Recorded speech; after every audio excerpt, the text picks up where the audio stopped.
మొహమాటం సహోదరి సహోదర ప్రేమకు ఆటంకముగా ఉందా? ఎక్కడ దీని గురించి చెప్పే పాఠాలు అయితే నేను చూడలేదు. అది యాకోబు గారు చెప్పినటువంటి పాఠం. ఏదటనైనా యాకోబు రాసిన పత్రిక 2వ అధ్యాయం 1వ వచనం, నా సహోదరులారా మహిమ స్వరూపియగు మన ప్రభువైన యేసు క్రీస్తును గూర్చిన విశ్వాస విషయములో మోమాటము గలవారై ఉండకుడి. అంటే ఏందైనా మొహమాటము లేనివారై ఉండండి. సో ఏంటి మొహమాటం అంటే? మనం అనుకుంటున్నది ఏదంటే బిడియం, సిగ్గు, అవునైనా అని అనుకుంటున్నాం. మొహమాటం లేకుండా తిను, మొహమాటం తాగు, మొహమాటం లేకుండా కూర్చో, మా మధ్య మొహమాటం లేకుండా ఉండనంటే ఇది సిగ్గు, ఇది బిడియం అని అనుకుంటున్నారు అందరూ. కాదు, దాని అర్థమే వేరని చెప్పాం. మొహమాటము అని అంటే పక్షపాతం లేకుండా ఉండు అని దాని అర్థం. ఏదైనా మొహమాటం అంటే అర్థం ఏంటి? పక్షపాతము చూపించకూడదు. విశ్వాసమందు మీరు పక్షపాతాన్ని చూపకూడదు అన్నాడు. పక్షపాతం అంటే ఏంటి? అది మళ్ళీ డౌట్ వచ్చేస్తుంది మనకి. పక్షపాతం అంటే ఏందో నేను వివరించడం కంటే యాకోబు గారు వివరించిన వివరణ పూర్వంగా ఉంది. 2వ వచనం చూడండి, ఏం చెప్తున్నాడు పక్షపాతం గురించి. ఏది పక్షపాతం చెప్తున్నాడు చూడండి ఆయన. ఎలాగనగా ఏది ఎలాగనగా పక్షపాతం ఎలాగనగా ఎంత వివరించచ్చు చూడైనా. పక్షపాతం ఎలాగనగా బంగారు ఉంగరము పెట్టుకొని ప్రశస్త వస్త్రములను ధరించుకొని ఒకటి మీ సంఘములోనికి, అప్పుడు సమాజ మందిరం పిలిచారు పాత నిబంధనలో. కొత్త నిబంధనలు దాని ఏమన్నా ఆయన సంఘము. ఒకడు మీ సంఘములోకి ప్రవేశించినప్పుడు ఇంకొకడు ఉన్నాడు చూసారా, ఒకడు ఎట్టొచ్చాడట బంగారు ఉంగరం వేసుకొని ప్రశస్త వస్త్రమును ధరించుకొని ఒకడైతే వచ్చాడు. ఇంకొకడు మురికి బట్టలు వేసుకొని దరిద్రుడును లోపలికి వచ్చిన ఎడల మీరు వారు ఇద్దరు చర్చికి వస్తే ఆయన చూసి ఏం చేస్తారంటే ఆయన ప్రశస్త వస్త్రమును ధరించుకున్న వాడిని చూచి వానికి ఏం వేస్తారంటే ఆయన షాల్వా, దండలు అవన్నీ వేసి నీవిక్కడ ఎక్కడ అవునే నువ్వు ఇక్కడ అందరికి కూర్చుంది, ఆయన ఆటాడు కూర్చుందా, నీవిక్కడ ఎక్కడ నీవిక్కడ కూర్చున్నాము, అది మంచి స్థలమున కూర్చుండమని చెప్పి ఆ దరిద్రునితో నీవక్కడ నిలువుమో. ఎక్కడ? గేట్ బయట కూడా బాగుండు, కింద మాట్లాడతాడు పాదాల పెట్టుకుని పీఠాల దగ్గర. నువ్వు అక్కడ నిలువుము, లేక ఇక్కడ నా పాదపీఠమునకు దిగువన, పాదపీఠం మీద కూడా కాదు, పాదపీఠము దిగువన కూర్చుండమని చెప్పిన ఎడల దీని పేరే పక్షపాతం. పక్షపాతం అంటే మీరు ఏదేదో ఆలోచించేస్తారని యాకోబు వివరంగా చెప్పేశాడు. ఇది ఎందుకు నేను మనక ఇది అవసరమా? అందుకే పక్షపాతం ఉంటే ఏమైనా అవసరమా? పక్షపాతం చూపించడం వల్ల ఏమైనా అవసరం లేదా? మొహమాటస్తులు దేవుని రాజ్యానికి వారసులు కారు. ఈరోజు ఏంటి మన పాఠం అని అంటే ఇదిగో మొహమాటమే. పాఠాలు తెలుసుకున్నాం, అక్కడికి ఉపయోగపడుతుందని తెలుసుకున్నాం. పోనీ అక్కడికి వెళ్ళే ముందు ఇక్కడ ఉన్నాం కదా, ఎవరు సహోదరి సహోదరులు ఉన్నాం. వీరి మధ్య ఈ మొహమాటాన్ని చూపిస్తే ఎవరి మధ్య? సహోదరి సహోదరుల మధ్య. పాఠం అదే. యాకోబు గారు కోరింది ఏమండి అయినా, మీరు మోమాటం లేని వారై ఉండవలెను. మోమాటం లేని వారే ఉండడం ఎలా? అది మన పాఠం. అందులో మొదటి భాగం మోమాటం దేవుని రాజ్యానికి ఆటంకమా. ఆ దేవుని రాజ్యంలో ఎవరెవరు మొహమాటం లేకుండా ఉన్నారో వారు మొహమాటాలు చూపించకుండా ఎలా బ్రతికి చూపించారో వారి బోధ ద్వారా విన్నాము, వారి జీవితం ద్వారా కూడా చూసాము. ఇప్పుడు సంఘములో అదుగో మొహమాటము సహోదరి సహోదరుల మధ్య ప్రేమ మధ్య ఏమైనా మొహమాటం చూపిస్తే అలా సహోదరి సహోదరులకు ఆటంకం. మోమాటముతో ఉన్నారటైతే సహోదరులు నీకుండరు, నువ్వు ఒంటరిగా ఉండిపోవాల్సిందే. అది చూసే ప్రయత్నంలోనే ఒకసారి మీకు అది రివిజన్ చేసి చూపించాను సేపు. ఇప్పుడు చూద్దాం. ఏనా మోమాటం సహోదర ప్రేమలో ఆటంకమా? సహోదరుని ప్రేమించడంలో ఇది ఏమైనా ఆటంకాన్ని కలిగిస్తుందా? నీకు తెలియకుండానే ఒకవేళ ఇది నీకు ఆటంకాన్ని కలిగిస్తుందేమో ఒకసారి చూసేద్దాం. ఓకేనా? ఆ వాక్యాన్ని మరలా చదువుకుందాం. నేను చెప్పలేదు, యాకోబు గారు అయితే చూపి రాస్తున్నారు తన ప్రసంగంలో. అదే 2వ అధ్యాయం 8 నుంచి 13 వచనాల వరకు దయతో చూద్దాం. నాయన అందరూ తీసి చూడండి బైబిల్. చదవండి బ్రదర్. మెట్టుకు నీవలే మెట్టుకు అంటే ఏదైనా ఆల్రెడీ చెప్పేశామని దాని అర్థం. మెట్టుకు నీవలే నీ పొరుగు వారిని ప్రేమించుము అని లేఖనములో ఉన్నట్టి ప్రాముఖ్యమైన ఈ ఆజ్ఞను మీరు నెరవేర్చాలి. మీరు నెరవేర్చిన ఎడల బాగుగానే ప్రవర్తించువారగుదురు. నేను చెప్పింది వినకుండా మీరు పక్షపాతం అయితే చూపిస్తే, ఆ సహోదరుల మధ్య మీరు మొహమాటం అయితే చూపిస్తే, ధర్మశాస్త్రం వలన అపరాధులని తీర్చబడి మీరు పాపము చేయువారగుదురు. పాపం పరిపక్వమై మరణమును కనును, మిమ్మల్ని వేరే లోకానికి పంపును. సో నా సహోదరులకు తగినట్టుగానే ఉండాలనుకుంటున్నాను. అదే ఎటు అయితే అటు ఉండిపోవచ్చునైనా మనం ఎటైతే ఇటు ఉండాలి, ఎటైతే అయితే ఉండాలని మన ఆలోచన కూడా. నాకు ఇష్టం వచ్చినట్టు ఉంటాం. బట్టలు నువ్వు చెప్పినట్టు నేను వేసుకోను, అసలు నేను చెప్పినట్టు నువ్వు వేసుకోవు అసలు. ఎందుకన్నా అన్నం కూర్చున్నప్పుడు ఏం చేస్తాం, హోటల్లో కూర్చొని ఏం చేస్తామండి, మెనూ ఇస్తారు. మెనూ ఇచ్చి ఏం చేస్తారు? నేను అందరూ ఒకే మెనూ సెట్ చేస్తారా? సరే, ఏమేమి మెనూ చేస్తారు? నేను ఒకడికి చిల్లీ చికెను, ఒకడికి బొంగు చికెను, ఒకడికి తక్కు చికెను, అవునా కదా? ఇష్టం వచ్చినట్టు సెలెక్ట్ చేసేసి కూర్చొస్తాం. నీకు ఇష్టం వచ్చినట్టు తింటున్నావు, రాసుకుంటున్నావు, చదువుకుంటున్నావు, వేసుకుంటున్నావు. నాన్న తెచ్చిన డ్రెస్ వేసుకోము, కొడుకు తెచ్చిన డ్రెస్ వేసుకోము, కూతురు ఇచ్చిన బహుమానం డ్రెస్ ఏం డ్రెస్ తెచ్చిందో, భార్య కోరి తెచ్చి ఉంటుంది, భార్యకు కోరి తెచ్చి ఉంటాం. ఏ కలర్ తెచ్చాడు చూడరా, వెనక చేరి. అర్థమవుతుందని చెప్పేది. ఒక్కొక్కరి ఇష్టాలు లేవో చిన్న భిన్నం చేసేసాడు. కానీ ప్రభువునందు ఇది కుదరదు. నాయన బయట ఎక్కడ మీ ఇంట్లో ఎట్టా ఉండబండి, మాకు అక్కర్లేదు. పరలోకం రావాలనుకుంటుంటే, పరలోకానికి ఓ వ్యక్తి రావాలనుకుంటుంటే, కొలసీలకు రాసిన పత్రిక 3వ అధ్యాయము 12వ వచనాన్ని చదివే తీరాలి మనం. చూడండి, అందరూ తీయండి. కాగా అదే దేవుని చేత ఏర్పరచబడిన వారును పరిశుద్ధులు. మనందరం ఎవరైనా దేవుని చేత ఏర్పాటు చేయబడిన వారు. బాప్తిసం పొందిన నుండి అందరూ దయచేసి గుర్తించండి. పరిశుద్ధులను, పరిశుద్ధులు ఉన్నారే వీరందరికీ ప్రియులైన వారికి తగినట్లుగా. ఎట్ట తగుతావునైనా? ప్రియులైన వారికి తగినట్లు ఉండాలట. ఇదే సహోదర ప్రేమ. ఇందులో మోమాటం ఉంది, పక్షపాతం ఉంది.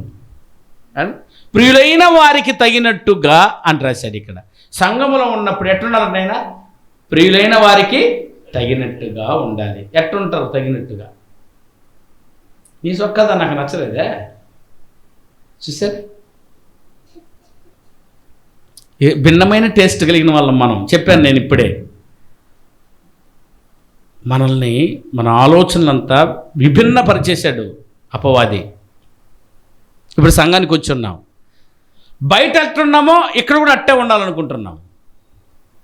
ఇక్కడ కూడా ఆర్డర్ ఇచ్చుకుంటున్నాం. ఏదేది ఇక్కడ కూడా ఆర్డర్ ఇస్తారు. ప్రబ్బల్లా నాకు సపరేట్ రొట్టి ఒక ఆమె అడిగిందట, ఏమండి మేము ఫలానా అసలు వాళ్ళు చేయి పెట్టి తుంచేశారు, నేను తుంచను, నాకు సపరేట్ చేసి ఇయ్యను.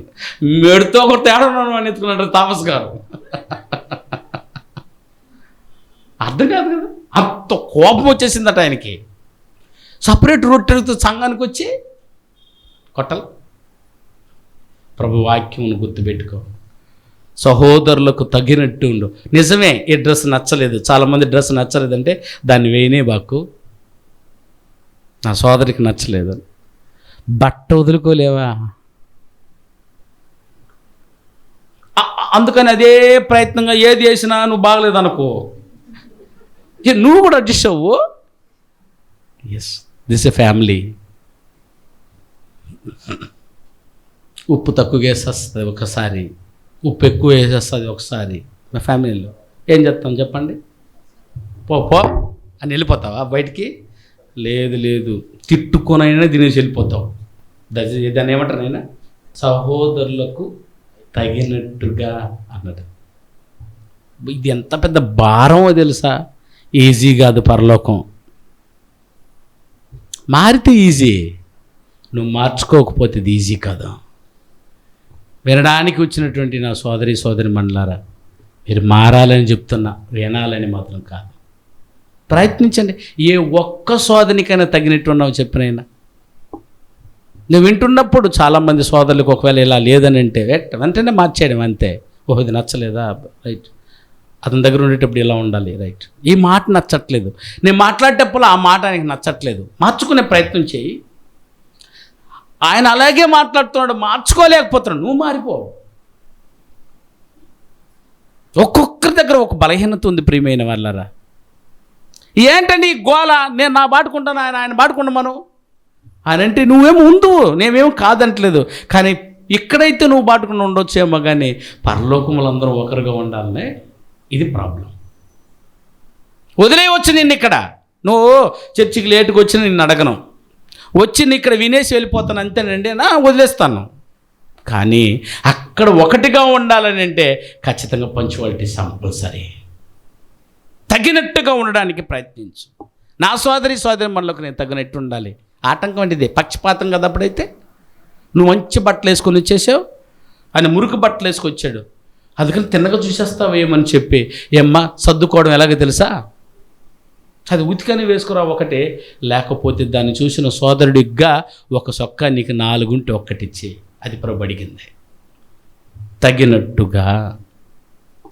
ఏమండి ఇప్పుడు చూపిస్తామండి ఇవి. సంఘమందు సోదరి మనలకి ఎవరినైనా చూసి ఇలాగ అనిపించిందా ఎప్పుడైనా మీకు? నేను తగినట్టున్నానా? వాళ్ళకు తగినట్టు నేనున్నానా? నాకు తగినట్టు వాళ్ళు ఉన్నారా? తగినట్టుగా నడుచుకోవడానికి ఏ రోజైనా ప్రయత్నించామా? ఇంతమందిని మీరు బయట చూడలేరు, అది మీ కుటుంబంలో చూడలేరు. ఇంతమందిని 4 ఉంటారు ఇంట్లో, 4 ప్రేమించిన పెద్ద లెక్క కాదు. 4 ఒకే కరంగా ఉండొచ్చు కుటుంబాలు. కొన్ని కుటుంబాలు ఒకరి ఆశ అందరి ఆశలు, ఒకరి కూర అందరి కూర. కానీ కొన్ని ఇళ్ళు ఎలా కాదనైనా ఒక్కొక్కరికి ఒక్కొక్క కూర చేయాలా తెలుసా? ఇది నచ్చదు నాకు, ఆ కూర అన్నం చేసే వాళ్ళకి తెలిసిపోద్ది. అమ్మలకి ఏం తెలుసా, ఈ కూర వాడు తిండో, ఈ కూర ఏం తిండో. అందుకని ఏం చేస్తుంది నైనా, ఆయనకు ఒక కూర అంటే పొద్దుపోయేంతవరకు ఇక ఆమె ఆడే చావాలా ఎన్ని కూరలు వండుకొని. అందుకని ఒకే ఒక రిక్వెస్ట్ కుటుంబానికి, ఏదేనైనా నేను ఒకే కూర చేస్తానైనా, నేను ఒక్క కూరే చేస్తాను, మీరందరూ తినాలి. ఏ కూరమ్మా? ఈరోజు పప్పు కూర, అడ్జస్ట్ తగినట్టుగా అనడం. అదేండి ఏమండి, నేను కూడా సోదరులకి ఏదో పెట్టాలన్నా, అవును సోదరులు వద్దు అది వద్దు బ్రదర్, ఇంకేదో పెడదాం, రైట్, మారిపో, నువ్వన్నా మారిపోలేదు, ఆయనైనా మారిపోని, మేము ఎవరు మారం అనుకుంటే అది వద్దు, అది బోధ కాదు, అది జీవితం కాదు. నా పెద్ద కూతురికి ఇది నచ్చలా, నా చిన్న కూతురికి ఇది నచ్చలా, నా కొడుక్కి ఇది నచ్చలా, నా అన్నకి ఇది నచ్చలా, నా తమ్ముడికి ఇది నచ్చలా, మా తాతకి ఇది నచ్చలా అని అన్నప్పుడు వదులుకోగలిగిన మనసున్నవాడే గొప్పవాడు. అది బైబిల్లో రాయబడింది. అది యేసుక్రీస్తు. అది ప్రేమ అంటే ఇవ్వడము. సహోదరులకు తగినట్టుగా ఏది వద్దనుకుంటున్నాడు అది ఇవ్వడము. ఇంతమంది ప్రయత్నించాం మనం. నా సోదరికి సంఘంలో ఇంతమందికి నా మీద మనసున్నవాడు ఏదైనా వదులుకోమన్నాడా? రాత ఇక్కడ అదే. సహోదరులకు తగినట్టుగా జాలి గల మనసును. ఎప్పుడైనా జాలి చూపించామనైనా మనం? జాలంటే అదేనైనా. బట్టల విషయం దగ్గర ఆయన మాట్లాడుతుంది సంఘంలో, కీలకంగా మాట్లాడేది ఇంపార్టెంట్ అన్నాడు ఆయన. యాకోబు గారు ఏం చేశారు ఆయన? ఇంపార్టెంటా అన్ఇంపార్టెంటా? పక్కన దయచేసి గుర్తుపెట్టుకుని, ఇంపార్టెంట్ క్వశ్చన్ వస్తే పక్కన రాసుకుంటాం మనం. ఫస్ట్గా క్వశ్చన్ రాసేసుకొని పెట్టుకుని ఉన్నా ఐవర్ చెప్తాడు, రే ఇది ఇంపార్టెంట్ అన్నప్పుడు టక్కనే ఏం చెప్తాం, అక్కడ ఒక స్టార్ మార్క్ అని పెడతాం, లేకపోతే పక్కన ఐఎంపి అని పెట్టుకుంటాం. ఇంపార్టెంట్ క్వశ్చన్ ఇది. బైబిల్లో ఇంపార్టెంట్ క్వశ్చన్ తీర్పులు ఏమని అడగనై ఉన్నాడంటే యాకోబు గారు ముందే చెప్పారు, ప్లీజ్ ఇంపార్టెంట్ రాసుకోండి అక్కడ. ఏదైనా చూడు, యాకోబు రాసిన పత్రికలో 2వ అధ్యాయం 8 నుంచి చదువుతున్నావే, అందులో ఇంపార్టెంట్ అన్నాడా లేదా చూడండి అయినా ఒకసారి. ప్రాముఖ్యమైనది అన్నాడు చూడండి, ముఖ్యముడు కాదు. చదువు. మెట్టుకు మీ వలె మీ పొరుగు వారిని ప్రేమించుము అని లేఖనములో ఉన్నట్టి ప్రాముఖ్యమైన ఆజ్ఞ ఇది. ప్రాముఖ్యమైన ఆజ్ఞ ఇది. ప్రాముఖ్యమైన ఆజ్ఞ ఇది. ఏదట కింద చెప్తున్నాడు, అది మీరు పక్షపాతము గలవారైతే పాపము చేసిన వారు అవుతారు. ఇంపార్టెంట్. మీ దగ్గర ఈ వ్యక్తిత్వం ఉండకూడదు. మోమాటం అంటే ఇది పక్షపాతం చూపించడం. బాగున్నవన్నీ పక్కన కూర్చోబెట్టుకుంటావు, కొంచెం డ్రెస్ బాగలేనివన్నీ ఎప్పుడు లేచిపోతాడు అనుకుంటావు. బయట ఉంటే ఉన్నిందేమో, బయట కూడా ఉండకూడదు యాక్చువల్లీ. ఇక్కడ నువ్వు దాన్ని ఏదైనా ఇక్కడ నువ్వు ప్రయత్నిస్తేనే బయట కూడా ప్రయత్నించగలవు. అందుకని సంఘానికి వచ్చినప్పుడు చూసి కూర్చుంటాం మనం, మన సోదరుడు, నా సోదరిమని అంటేనైనా సహోదరులకు తగినట్టుగా ఉండడానికి నీకు నేర్పమంటున్నాడు దేవుడు. మనం కూడా నేర్చుకుందాంనైనా. ఏమ్మా ఆ బట్టే వేసుకొని చూపించాలా? స్వామిని వాడు కాకపోతే నువ్వు ఏం ఆదివారం రేపు వస్తుందని చెప్పి తెలుసు కదా నైనా. ₹1 సోపు దొరకలేదు నీకు? సోపు తీసుకొని బాగా ఉతుక్కో. ఐరన్ వేసుకోపోతావు, పోయిపోతే పోతావు. ఐరన్కి డబ్బులు వేస్తారు, ₹5 బట్టకే అని అంటావేమో. సొమ్ము నిండా వేడి నీళ్ళు తీసుకో. మేము వేసుకోవాలా? స్కూల్లో హాస్టల్లో అది ₹5 ఎక్కడ వేసుకునే దానికి, ఐరన్ వేసుకునే దానికి. అవునా? ఏం చేసింది తెలుసా? చెంబు నిండా ఇతర సొమ్ము నిండా నీళ్ళు పోసుకుని జగ్గు పెట్టినాడు హాస్టల్లో. దాని నిండా నీళ్ళు తీసుకుని, వేడి నీళ్ళు తీసుకునేసి సొక్క మీద పెట్టుకుని తోముకునేది. చెప్తున్నా, ఇప్పుడు అంత సీన్లు లేవు, ఎవరికి లేదు. సోపా స్వామిరి కాకపోతే అన్నాడు. మురికి బట్ట వేసుకొని వస్తే వాని గురించి మాట్లాడుతున్నాడు. సమాజ మందిరంలోకి ఎలాగో వస్తే అన్నాడు. సంఘములోకి ఒక సోదరిమని ఇలా వస్తే వాని గురించి మాట్లాడుతున్నాడు దేవుడు. అందుకే కావాలైనా చర్చికి వచ్చేటప్పుడు అందరూ బంగారు ఉంగరాలు వేసుకురాబాకండి. ఎస్, మనమేమనుకున్నామంటే వీళ్ళు వాళ్ళ సంఘం అని పెట్టేసాం వాళ్ళని. లేదు, ఇదంతా ట్రై చేయడానికే పెట్టారు. మంచిది, అందరూ తెల్ల డ్రెస్సులు వేసుకోరండి అన్నారు. Yes, wonderful. దీన్ని చూసే మీకు స్వాతంత్ర్యం ఇచ్చాం, మీరు మారుతారని, మీ మంచి మనసు ఉన్నవారని, పాఠం తెలిసిన వారు మీరని మిమ్మల్ని తెల్ల డ్రెస్సు వేసుకొని రాని ఇలా మిమ్మల్ని, లేకపోతే అంగీలు వేసుకొని రమ్మనే వాళ్ళం. నిజం, నేను ప్రతి ఒక్కరు అంగీలు వేసుకునే రావాలి, అసలు తెల్ల డ్రెస్సులు వేసుకునే రావాలి. వచ్చినట్టు ఈ గొడవ లేదు చూడు, అందరూ తెల్ల డ్రెస్సులు ఉంటే అంతే కదా. స్కూల్లో యూనిఫామ్ ఎందుకు? ఆలోచించండి. స్కూల్లో యూనిఫామ్ ఎందుకు? అదిగో భేదాలు చూపిస్తున్నారు, పక్షపాతం చూపిస్తున్నారు. పిల్లల మనసు దగ్గర పక్షపాతం చూపించకూడదు నైనా. కాకపోతే మీకు అవకాశం విషయం తెలుసా? వాళ్ళ వాక్యం తెలియకుండా తెల్ల డ్రెస్ వేసుకున్నారు. మేము వాక్యం నేర్పించి మిమ్మల్ని కలర్ డ్రెస్ వేసుకోమన్నాం. ఎందుకంటే చూపించాల్సింది డ్రెస్లో కాదు, చూపించాల్సింది మనసులోనే.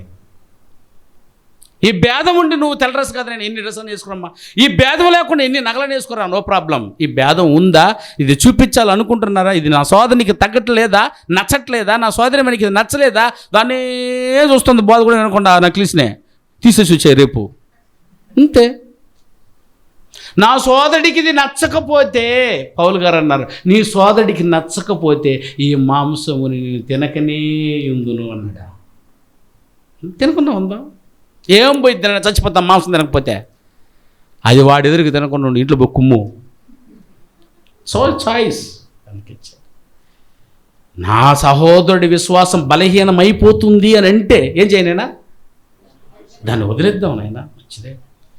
ఏ విధము చేతనైనా అన్నాడు పౌలు గారు, ఏ విధము చేతనైనానో ఒక్కరైనా కొందరినైనా నేను రక్షించుట కొరకు నేను హెబ్రీలకు హెబ్రీని వలె ఉంటిని, యూదులకు యూదుని వలె ఉంటిని, అన్యులకు అన్నిని వలె ఉంటిని. సున్నతి పొందిన వారికి సున్నతి పొందేటట్టే కనిపించాను, సున్నతి పొందిన వారికి సున్నతి పండకున్నట్టే ఉన్నాను. గొడవ ఎందుకనైనా ఒక వ్యక్తి మారు మనసు పొంది పరలోకం ఎందుకు చేర్చేయాలి? నేను అంతే. నేను చెప్పే బోధ కానీ, నేను చూపించే క్రియలు కానీ ఓ వ్యక్తిత్వ నిర్మాణానికి, ఓ వ్యక్తి మారు మనసు కలిసి దోహదపడకుంటే అది వద్దయ్యా మనకి. అందుకే మాట్లాడుతూ ఇప్పుడు అర్థమవుతుంది. కొరింథీ సంఘానికి రండి. అది ఇంతసేపు చెప్పాం కదా, అదే యూదులను సంపాదించుటకు యూదుని వలె ఉంటిని, ధర్మశాస్త్రమునకు లోబడిన వారిని సంపాదించుకున్నటకు నేను ధర్మశాస్త్రమునకు లోబడిన వాడను కాకపోయినను ధర్మశాస్త్రమునకు లోబడిన వాని వలె ఉంటిని. దేవుని విషయమై ధర్మశాస్త్రము లేనివాడను కాను గాని క్రీస్తు విషయమైన ధర్మశాస్త్రమునకు లోబడిన వాడు ఆయనను ధర్మశాస్త్రము లేని వారిని సంపాదించుటకు ఉంటిని. బలహీనులను సంపాదించుటకు నేను బలహీననైతిని. అండర్లైన్, ఏ విధము చేతనైనను. ఇది చేయండి నాయన.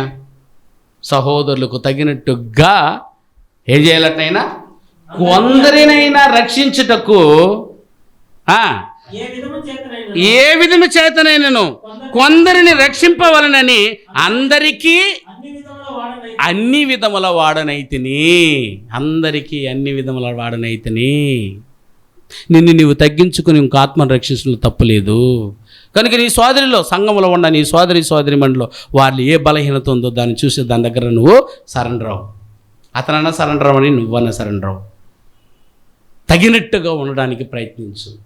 జాలిగల మనసును సంపాదించుకోవడానికి ప్రయత్నించు. బట్టలు వేసుకున్న వారే, మంచి బట్టలు వేసుకున్న వారైనా ఉపయోగపడుతుంది. దేవునికి అలా లెక్కలేదు నాయన. కాబట్టి సంఘంలో ఉన్న ప్రాబ్లం ఉంది. సహోదరుని ప్రేమించే విషయంలో ప్రాబ్లం ఉంది.